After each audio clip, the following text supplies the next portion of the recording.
Bismillahirrahmanirrahim. Alhamdulillah. Alhamdulillah.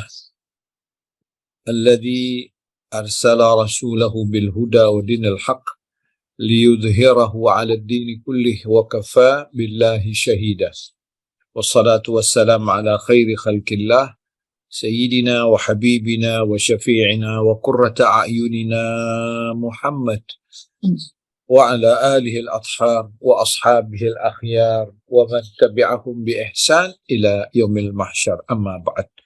Wala haula wala quwata illa billah. Ibu-ibu, hamba-hamba Allah yang dimuliakan Allah Subhanahu wa taala, saya ucapkan salam Islam. Assalamualaikum warahmatullahi wabarakatuh. Waalaikumsalam warahmatullahi wabarakatuh. Di dalam Al-Quran, Allah membicarakan tentang beberapa alam. Misalnya, ada alamul arwah, ada alamul zur, ada alamul janin, ada alamul dunia, ada alam barzah, dan alam akhirah. Dari berbagai macam alam itu, para ulama membagi menjadi dua. Ada dinamakan alam malakut dan ada dinamakan alam nasut. Alam malakut adalah alam yang kita tak mampu untuk menangkapnya dengan panca indera. Karena manusia ini terdiri dari dua alam. Yang satu ruh kita di alam malakut, yang satu lagi jasad kita di alam nasut. Apa alam nasut? Adalah alam yang terbatas. Alam yang mungkin bisa ditangkap dengan salah satu panca indera kita, itu dinamakan alam nasut. Begitu pula ketika kita berbicara tentang alladzina yu'minuna bil ghaib, berbicara tentang yang gaib. Yang maha gaib itu adalah Allah Subhanahu wa ta'ala. Bahkan kita harus mempercayai, meyakini tentang yang gaib itu. Allah Subhanahu wa ta'ala, Allahu Jalla Jalaluh, itu adalah dalam gaib. Kita tak mampu untuk menangkap panca indera kita. Jangankan yang gaib, yang nasut saja kita nggak mampu untuk menangkapnya. Alam semesta ini adalah di alam nasut, alam yang terbatas, alam yang berbentuk, alam yang berwaktu, alam yang bertempat. Itu pun kita tak mampu dengan panca indera kita tembus. Apalagi dengan sesuatu yang dinamakan alam malakut. Tidak mungkin kita mampu untuk menembus dengan akal yang terbatas, panca indera yang terbatas, mata yang terbatas. Salah satu yang gaib itu adalah yang dinamakan alam barzah, alam akhirat, surga, neraka. Itu semuanya gaib. Nah, termasuk spektakuler yang gaib itu adalah Allah. Makanya Allah mengatakan alladzina yu'minuna bil ghaib, yang percaya pada yang gaib. Nah, salah satu yang gaib ini adalah alamul jin, alam jin. Dia ada dalam Quran, dia dibicarakan tentang Quran, dan perbuatan yang tidak baiknya itu bernegosiasi dengan manusia dinamakan sihir. Nah, mari kita lihat dulu apa definisi sihir itu. Apa hakikat sihir itu? Para ulama dan hampir seluruh agama, maaf bukan agama Islam saja, dari seluruh agama berbicara tentang satu perbuatan ini, yaitu sihir. Nah, di dalam Islam, apa ayat-ayatnya, apa hadis-hadisnya, bagaimana zaman Rasul, bagaimana Al-Quran berbicara tentang sihir itu, bagaimana pembicaraan Rasul tentang itu. Kemudian bagaimana cara menolaknya. Kemudian apa yang dialami oleh para sahabat. Nah kan, sihir itu apa benar atau tidak? Bagaimana pembagian sihir itu? Bagaimana orang yang mempelajari sihir? Bagaimana hukumnya orang yang belajar dan mengajar sihir? Dan apa akibat sihir itu? Nah ini kalau di kuliah 1 semester ini. Tapi karena ibu-ibu Ma'al Abrol ini jenius, mungkin cukup 2 kali pertemuan saja, insya Allah. Nah, sudah jelas itu ya. Jadi banyak sekali nih kalau kita mau bicara tentang sihir. Ada lagi bagaimana itu jin, bagaimana itu tukang sihir, bagaimana itu dukun, ya kan? Bagaimana apa hukumnya pertolongan antara manusia dengan jin? Apakah jin itu memang bisa membunuh kita dan lain-lainnya, itu adalah pembicaraan yang bersekitar dalam urusan ilmu gaib ini. Baik, mungkin ibu-ibu sangat serius, mungkin mau menjadi mbah dukun kali ya. Baik, jangan tegang, biasa aja ibu-ibu. Apakah ada sihir? Ada. Kalau kita nggak ada, kita nggak beriman kepada Allah. Karena Allah berbicara tentang sihir banyak sekali, 85 ayat. Ya kan? Nah, kapan sejarah sihir ini terjadi? Musa alaihissalam. Panjang lebar itu. Dalam beberapa surat Allah Subhanahu wa taala bicarakan tentang sihir itu. Dalam surah Yunus, dalam surah Taha, dalam surah Al-A'raf, dalam surah Al-Baqarah, dalam surah Yasin, dalam surah Al-Qalam, dalam surah As-Saffat, banyak. Al-Falaq, An-Nas, Ayatul Kursi, banyak sekali. Jadi siap-siap aja nanti kalau udah selesai ini, insya Allah ibu-ibu paling tidak ya bisalah buka praktek, insya Allah. Ya, baik. Yang pertama, apa sih definisi sihir? Lughatan. Sihir itu huwa kullu amrin yukfi sababuh, segala sesuatu yang tersembunyi karena sebabnya dia. Sesuatunya itu tersembunyi sebabnya dia, atau diimajinasikan bukan hakikatnya. Jadi begini, tertipu manusia melihat wa yajri majrat tamwiyah wal khida'. Jadi begini, ini daun seakan-akan uang. Kita melihatnya uang. Nanti saya lihat beberapa video yang saya kasih sama Mbak Iin, itu orang ditores-tores dengan pisau. Kalau sebenarnya ditores-tores, ya mati. Terus ada orang di kepalanya ada paku, dimasukin pisau ke sini. Kalau hakikatnya, ya mati. Nah itu, jadi sihir itu adalah menampakkan sesuatu yang bukan pada hakikatnya. Itu menurut bahasa. Sahara tahayal. Orang dibuat berimajinasi seakan-akan itu benar. Itu arti sihir dalam arti bahasa. Ya kan? Dia katakan sarfu syai' an haqiqatihi ila ghairi. Memalingkan sesuatu yang sebenarnya kepada yang lainnya. Ya kan? Sebenarnya enggak, tapi dipalingkan seakan-akan benar. Begitu. Tadi saya katakan orang pegang uang tahu-tahu dipulung-pulung jadi duit $100. Enak. 10 kali pulung-pulung $1.000. Nggak usah kerja dia.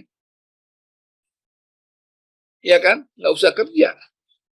Nah, apa sih menurut istilah wal mukhada'ah wat takhyil au araim au azaim.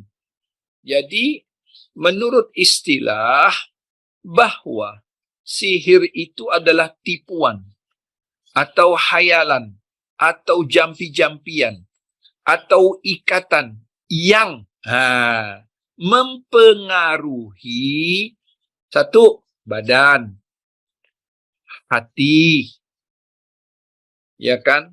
Kemudian tempat, ya kan? Jadi ada hati, kalau hati urusan jiwa itu. Kemudian ada tempat, ya kan? Ada pikiran, akal, ada badan, jadi 4 itu yang diserang. Salah satu atau 4. Jadi di sini dikatakan wa tu'athir fil abdan wal qulub, ya kan, wal abdan wal qulub wal fikir, ya kan, wal amkan, fayumrad, maka orang itu akan sakit, wayuktal, atau terbunuh, atau wayufruq bainal mar'i, atau memisahkan kedua-duanya, atau menyatukan salah satunya. Jadi macam-macam itu sihir. Begitu. Nah, sihir itu dibagi menjadi 2 bagian. Ingat, itu sihir itu dibagi menjadi berapa? 2 bagian. Kita sudah bicara tentang definisinya. Tujuan sihir itu ngapain aja? 1, ngancurin pikiran orang. 2, merusak hati orang. 3, badannya menjadi sakit. 4, gangguan pada apa? Gangguan pada tempat. Dia masuk rumah, dia sakit. Dia keluar enggak? Dia masuk rumah, dia enggak betah. Keluar enggak? Gitu. Ya kan? Kalau suami begitu. Ya kan, ada sihir yang luar biasa di rumah itu. Begitu ketemu, begitu masuk, nggak betah, langsung keluar. Nah, itu lebih dari sihir itu. Itu lebih dari sihir. Ya, ibu-ibu yang ngetawa. Oke. Baik. Terus ya, sihir itu para ulama mengatakan sihir itu ada yang Ar-Razi mengatakan 13 cabangnya sihir itu. Ada yang mengatakan bahwa sihir itu 10. Ada yang mengatakan sihir itu adalah 3 aslinya. Tetapi sepakat para ulama, sihir itu dibagi 2. Sihir itu dibagi 2. Tadi sudah definisinya, kemudian lagi tujuan sihir itu, ya kan, jelas ya. Kemudian bagian sihir. Sihir itu dibagi 2. 1, benar terjadi. Mengapa dikatakan benar terjadi? Memang dia mempengaruhi. Dia membuat orang itu sakit. Dia membuat orang itu terbunuh. Dia buat orang itu jatuh cinta, pelet. Dia buat orang itu rusak, sakit-sakitan terus. Dia buat orang itu bercerai. Dia buat orang itu nggak betah di rumah. Dia buat orang itu emosional. Nanti kita lihat ciri-cirinya. Saya rasa ada tuh di antara ibu-ibu kita itu dapat kena sihir. Ya kan? Tapi tidak berasa. Yang repot itu kalau dia tersihir tidak terasa. Bapak-bapak udah lama itu kena sihir tapi nggak terasa. Uangnya habis saja. Subhanallah. Ya. Halo. Jelas ibu-ibu? Nah, itu di dalam Al-Quran itu jelas bahwa memang terjadi itu. Jadi Al-Quran menggambarkan 2 sihir. Benar sihir itu terjadi dan ada pengaruhnya. Ya kan, pada apa? Pada jiwa, pada rumah tangga, penyakit badan, pikiran, hati, dan macam-macam. Oke, nanti kita lihat ciri-ciri orang yang kena sihir. Yang kedua, Al-Quran menggambarkan bahwa sihir itu hayalan. Nggak sebenarnya terjadi. Tidak sebenarnya terjadi. Sihir itu nggak benar. Bohong. Itu yang digambarkan antara Musa dengan tukang sihir Firaun. Jadi ada 2 itu dalam Al-Quran. Benar itu sihir terjadi dan hakikatnya tidak benar itu sihir. Jadi ada yang hakiki, ada yang dinamakan di sini para ulama menamakan as-sihrut tahyili. Tahyili itu dari di bahasa Indonesia kan dari hayalan, khayalan, tahyili. Yang pertama as-sihrul hakiki. Sihrul hakiki itu nanti kita dapatkan dalam surah Al-Baqarah ayat 102. Nanti kita bahas itu. Nah, kalau sihir khayali kita akan dapatkan dalam surah Thaha ayat 60-an sampai ke atas nanti. Nanti kita akan bahas. Tenang. Oke? Jadi sudah ada 2 itu. Oke, ibu-ibu? Jelas? Oke. Nah, sekarang bagaimana orang yang mempelajari sihir dan bagaimana orang yang belajar sihir, mengajar dan belajar. Saya mau singkat saja di sini. Banyak perkataan para ulama-ulama hebat, baik dari ahlul bait atau dari ahlus sunnah. Ya kan? Sepakat semuanya. Melalui satu ayat Al-Quran, mempelajari dan belajar sihir itu nggak ada manfaatnya, hukumnya haram. Hukumnya apa? Haram.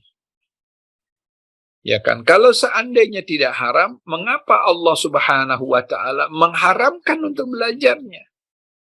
Wa ma kafara Sulaiman. Tuh. Walakinna syayatin kafaru yu'allimuna nasa sihir. Nanti kita akan bahas itu ya, dalam surah Al-Baqarah ayat 102. Jadi hukumnya mempelajari sihir dan belajar sihir, ingin tahu tentang sihir, hukumnya adalah apa? Hukumnya haram. Jelas itu. Para ulama mengatakan tukang sihir itu gimana hukumannya? Macam-macam para ulama. Kalau dia tahu tukang dukun sihir ini, ada yang mengatakan i'dam, gantung. Karena dia merusak masyarakat. Ya kan, dia merusak masyarakat. Ada mengatakan bunuh. Ada mengatakan dipancung. Ada mengatakan dipenjarakan seumur hidup. Jadi para ulama ini, subhanallah, berbicara banyak sekali tentang apa? Tentang hukum. Jadi mempelajarinya, belajarnya, pokoknya hukumnya sepakat. Mayoritas ulama mengatakan itu adalah haram. Jelas. Jelas ya? Nah, sekarang kita masuk. Saya ingin beritakan begini. Ciri-ciri orang yang kena sihir itu, kalau dibahas secara medis, secara psikolog, psikiater, nggak didapati, nah dia kena. Kalau dia stres, utangnya nggak dibayar 2 miliar, itu bukan kena jin, stres itu namanya. Ya kan? Kalau istrinya nggak pulang 3 bulan, ini suami jadi gila, nah itu bukan kena jin. Memang ditinggal, suami begitu kalau ditinggal istri. Ya kan, merana, kesian, Masya Allah. Kalau saya nggak tahu deh kalau istri ditinggal suami, jarang yang merana. Kalau suami itu merana ditinggal istri. Oke, Bunda. Nah ini kejadian ini, nanti kita banyak diskusi, jangan sampai salah tangkap ya. Jadi kejadian ini apa? Kejadian ini harus diperiksa medis dulu. Tadi yang diserang apa? 4. Pikirannya yang diserang. Yang kedua, kalau pikirannya ini stres, depresi, jadi gila. Kalau hatinya yang diserang, takutan, curiga terus, menyendiri, merasa bersalah. Wah, kacau ini. Diwas-waskan. Seakan-akan lihat. Indigo.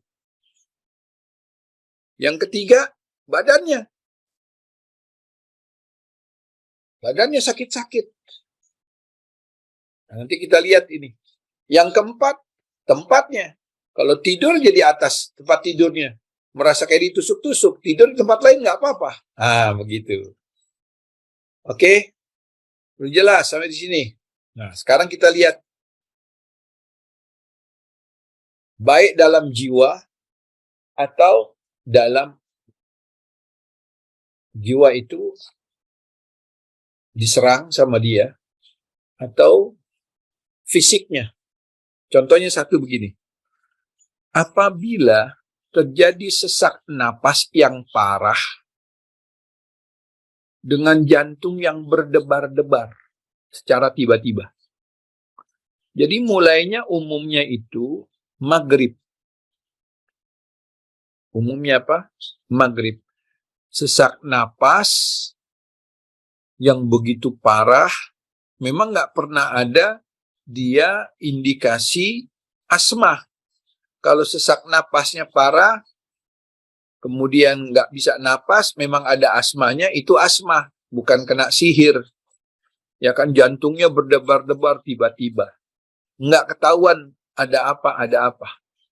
Bukan karena memang dia terkena penyakit, memang tiba-tiba seperti itu. Umumnya serangan-serangan ini adalah setelah matahari tenggelam. Satu, itu yang berarti diserang apa? Fisiknya. Yang kedua, ketakutan yang instan tanpa alasan. Masuk ke rumah dia takut. Mau keluar ke rumah takut. Nggak ada alasannya. Kalau dia keluar ke rumah takut ditagih utangnya, mungkin juga itu karena tagihan utang. Terlalu banyak kredit, kartu kredit yang nggak belum dibayar. Tapi ini ketakutan yang senantiasa nggak ada sebabnya, tahu-tahu tanpa alasan dia takut aja. Begitu. Nggak mau ketemuin orang, maunya menyendiri di kamar aja. Nah, mulailah. Udah. Ketiga,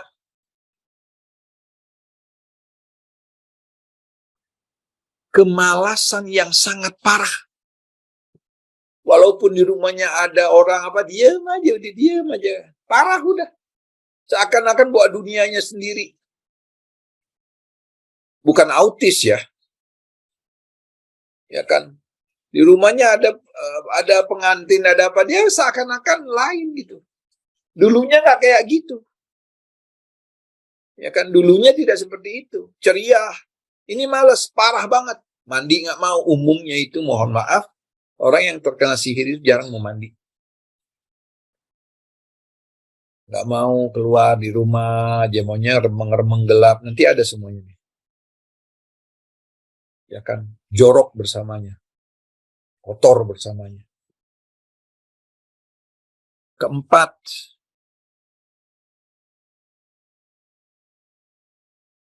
ada bagian tubuh yang selalu sakit. Dan sakitnya berpindah-pindah. Entah di kepala, entah di bangku, entah di sini. Kalau di kepala, di sini, saya di leher terus, itu namanya kolesterolan, bukan kesihir. Ya, ini berpindah-pindah sakitnya. Dia sudah ke dokter, nggak ditemukan penyakit. Ya kan, kadang-kadang di dada, kalau di dada ada penyempitan, itu sakit jantung, bukan kesihir. Ya kan, jadi harus medis dulu, secara medis, secara psikolog dulu, ya kan, psikiater dulu. Nah, kalau udah nggak ketemu indikasi itu, pasti dia aneh ini, aneh, begitu. Jadi sakit kepala, kadang-kadang sakit kepala jadi permanen sakit kepalanya. Nah, apalagi sakit yang berpindah-pindah. Kalau kepala itu setiap maghrib terasa nggak enak, berat kepalanya. Mau muntah-muntah. Kayak ditusuk-tusuk. Entah di kaki, ya kan, entar naik ke lutut, entar ke dada, entar ke pelut, entar di bawah perut, entar di kepala, entar di punggung. Jadi bukan satu, dia berpindah-pindah. Oke. Kemudian apalagi? Ini yang sering banyak nih. Menangis tanpa alasan. Atau sedih, nangis. Saja, ntar hilang. Nangis lagi. Kayak orang gila. Dihantam mentalnya. Dirusak hatinya. Astagfirullahaladzim. Jahat memang. Jahat. Na'udzubillah. Saya pernah menghadapi orang-orang yang kayak ini. Astagfirullahaladzim. La hawla wa la quwata illa billah. Mentalnya dirusak. Tadinya dia pekerja jadi apa? Jadi ada seorang perempuan begitu. Berhenti dari pekerjaannya, dia ada yang mauin. Jadi dikerjain dia nggak mau, dikerjain dia sampai dia sakit. nangis terus. Kerjanya nangis sampai kurus badannya. Astagfirullahaladzim. La haula wala. Jahat memang. Makanya hukum orang yang nelu itu, yang melet itu, gantung, dipancung kepalanya. Oke. Nah, kalau sudah maaf, dia kena sihir, ciri-cirinya yang dalam keluarga itu, dia sudah, maaf ya, maaf sekali lagi, dia sudah nggak mau berhubungan. Ya kan, bukan karena penyakit, bukan. Diputus rasa mawaddah warahmahnya itu. Na'udzubillah min dzalik. Apalagi mimpi buruk yang berulang-ulang. Mimpinya berulang-ulang. Itu aja mimpinya. Dimasukkan dalam alam alam tidur kita. Mimpi yang berulang-ulang. Mimpi buruk ya. Bukan mimpi beli tas, bukan. Nah, apalagi umumnya dia itu, saya katakan tadi, kalau jinnya itu kafir, sukanya nggak mandi, berbau-bau, tidak mau berhias, pokoknya kotor. Kalau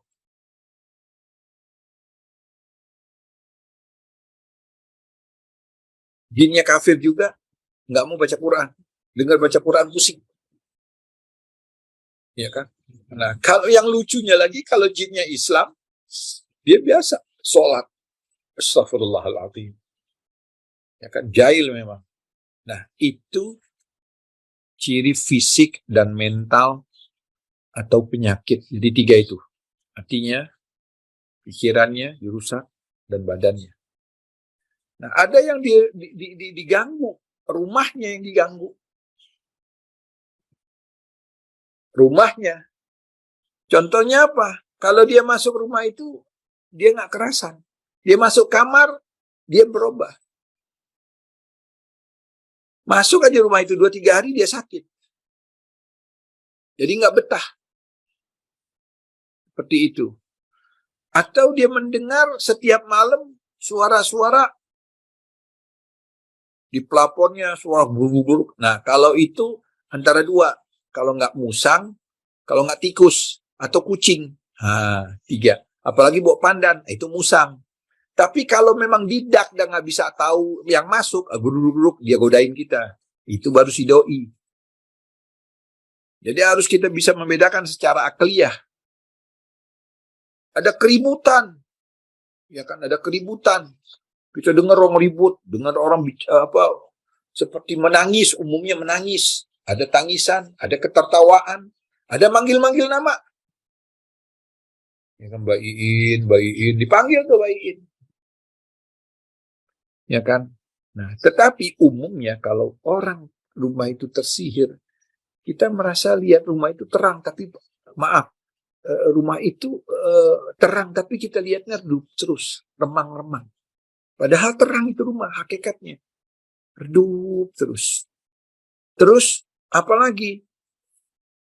Maaf, kalau kita lihat setiap hari keributan di rumah itu antara suami istri, nah itu Al-Quran mengatakan yufarriqul mar'u baina mar'i wa zawji.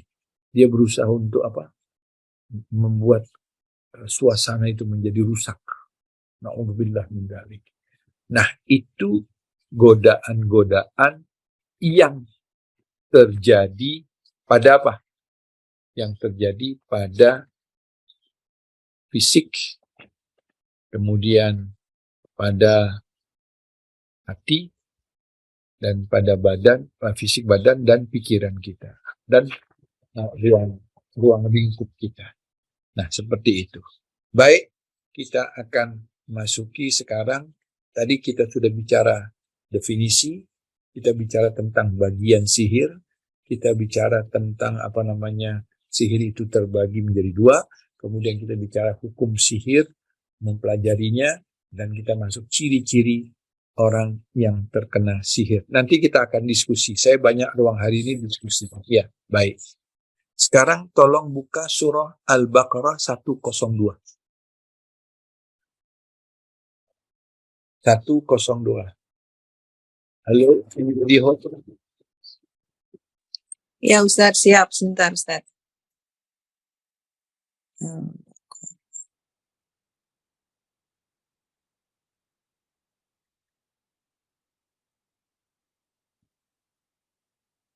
Ya. Ya, bismillah. Bismillahirrahmanirrahim. Dan mereka mengikuti apa yang dibaca oleh setan-setan pada masa kerajaan Sulaiman. Ya, coba pelan-pelan dulu. Ya. Ya, oke. A'udzubillahi minasyaitonirrajim. Bismillahirrahmanirrahim. Ayat ini menceritakan pada zaman Nabi Allah Sulaiman. Terjadinya sihir itu pertama kali pada Nabi Musa alaihissalam. Jadi Nabi Musa alaihissalam itu menghadapi tukang sihir. Jadi, dan itu tukang sihir zaman Nabi Musa semuanya masuk Islam. Semuanya masuk Islam, nanti kita akan bahas itu. Nah, tetapi yang kita bicarakan dulu ini adalah ayat Al-Quran yang membicarakan tentang pada zaman Nabi Allah Sulaiman alaihissalam. Jadi wattaba'u ma tatlu syayatin. Artinya apa? Mereka itu siapa? Orang Yahudi. Mengikuti apa? Jadi si Yahudi itu mengikuti. Jadi mereka mengikuti apa yang dibaca oleh setan-setan. Maksudnya apa? Para Yahudi itu memang mempelajari apa yang dibaca oleh setan-setan. Jadi setan menyamar sebagai manusia. Setan menyamar sebagai manusia pada zaman kerajaan Nabi Allah Sulaiman. Ya kan? Terus, yang mulia. Ya. Sulaiman itu tidak kafir, tetapi setan-setan itulah yang kafir. Mereka mengajarkan sihir kepada manusia. Ya, dan jadi sampai situ dulu. Dan Sulaiman tidak kafir. Nabi Allah Sulaiman tidak pernah mengajarkan tentang apa? Sihir. Yang mengajarkan sihir itu adalah setan-setan yang menyerupai manusia, ya kan, mengajarkan Yahudi-Yahudi itu sihir. Begitu, ya. Terus, dan apa yang diturunkan kepada dua malaikat di negeri Babilonia, yaitu Harut dan Marut. Nah, oke. Jadi di sini wama ada dua. Dan tidaklah diturunkan malaikat di Babil itu Harut dan Marut. Jadi nggak pernah malaikat itu diturunkan Allah untuk mengajarkan sihir. Nggak pernah. Itu yang makna yang pertama. Jelas ya? Jadi wama yu'alami min ahadin. Jadi malaikat itu tidak juga mengajarkan apa? Mengajarkan sihir kepada salah satu di antara mereka. Nggak ada. Itu pendapat yang pertama. Artinya apa? Allah tidak menurunkan malaikat di Babil, ya kan? Untuk mengajarkan manusia. Enggak. Ya kan? Untuk apa Allah turunkan malaikat? Begitu. Nah, yang kedua adalah artinya apa? Bahwa yang mengatasnamakan malakain ini adalah siapa? Adalah syaitan. Jadi setan, menurut para mufasir, setan itu yang mengajarkan pura-pura sebagai para malaikat yang Allah turunkan di Babil. Begitu para ulama mengatakan. Jadi yang pertama, maknya ini nafiah kata para ulama. Tidak turun. Untuk apa? Orang malaikat itu maksum kok. Malaikat itu tidak mungkin Allah turunkan. Dia maksum. Dia tidak akan mengatakan sesuatu kecuali diperintah Allah. Masa sekarang ketika dia turun, dia bertentangan dengan Allah. Mengajarkan sihir. Nggak mungkin, itu yang pertama. Nah, jadi tidaklah malaikat turun. Nggak ada malaikat yang turun. Itu yang turun siapa? Iblis. Syaitan. Begitu. Jadi kesimpulannya, saya mau yang kesimpulannya, bahwa mereka itu adalah setan-setan yang mengajarkan para kaum Yahudi untuk apa? untuk menyesatkan mereka. Fala takfur. Jadi malaikat mengatakan, setan itu jangan ikutin aku. Seperti dia nipu juga. Ketika dia menipu Adam alaihissalam. Aku ini kan cuma nasihatin kamu, engkau makan aja. Kalau kau nggak makan nggak apa-apa, aku cuma nasihatin. Tuh begitu. Ya kan aku bilang nih, ya kan jangan belajar sihir, ntar kalian akan mendapat fitnah. Begitu. Ya kan padahal dia ngajarin sihir. Jelas? Halo? Ya Ustadz. Oke, terus kalau gitu. Padahal keduanya tidak mengajarkan sesuatu kepada seseorang sebelum mengatakan, sesungguhnya kami hanyalah cobaan bagimu. Sebab itu janganlah kafir.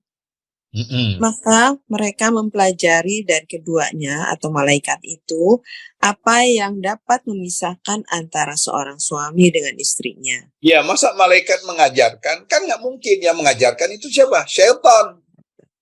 Jadi seakan-akan dituduhnya atas nama malaikat. Padahal itu bukan malaikat. Harut wa Marut itu bukan malaikat. Ya kan, itulah para ulama di sini mengatakan di sini banyak Israiliyat yang mengatasnamakan malaikat. Begitu. Padahal yang mengajarkan dari yang pertama itu apa? Udah jelas ya siapa yang pertama itu wattaba'u ma tatlu syayatuna ala mulki Sulaiman wa ma kafara walakin asyayatin yu'allimu. Akan tetapi setan-setan yang mengajarkan. Mengapa di sini ada malaikat? Yang pertama itu ayat yang di atas. Yang mengajarkan siapa? Syayatin, syaitan. Begitu. Jelas ya? Apa tujuan mereka mengajarkan ilmu sihir itu? Yufarriquna bihi bainal mar'i wa zawjih. Itu dia. Menghancurkan rumah tangga orang. Jadi, mohon maaf, apa tujuan sihir? Ngancurin rumah tangga orang. Itu yang hakiki atau yang khayali? Hakiki. Yang khayali apa? Ketika Musa alaihissalam ditebarkan tambang-tambang jadi apa? Jadi dari ular semuanya. Seakan-akan orang takutan. Bahkan Musa juga takut pada saat itu. Allah mengatakan jangan kau takut. Ya kan lemparkan tongkatmu. Nanti insya Allah minggu depan lah gitu. Ya kan itu panjang sekali. Nah jadi mohon maaf. Sekali lagi mohon maaf. Bahwa sihir itu yang di sini benar. Tapi yang di Musa nggak benar. Artinya bukan hakikat. Jadi dibuat imajinasi. Coba Ibu saya mau tanya. Ini saya kirim nih. Mungkin kalau bisa di astagfirullahaladzim. Dilihat seakan-akan ini benar, padahal ini nggak benar. Coba lihat.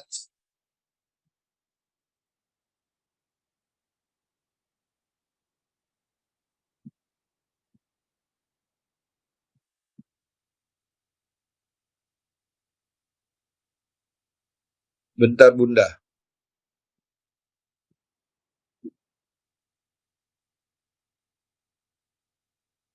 Nih saya kasih nih.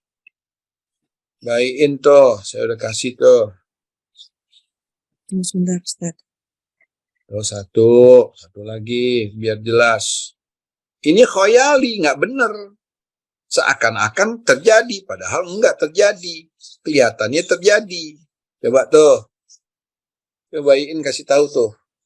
Sebar deh di grup. Coba lihat itu. Ustaz. Saya pengen tampilin, coba sebentar, saya kirim ke Paski biar bisa ditampilin di screen di sini ya Ustadz. Coba. Ya, bentar. Paski tolong ya. Coba lagi di itu tuh.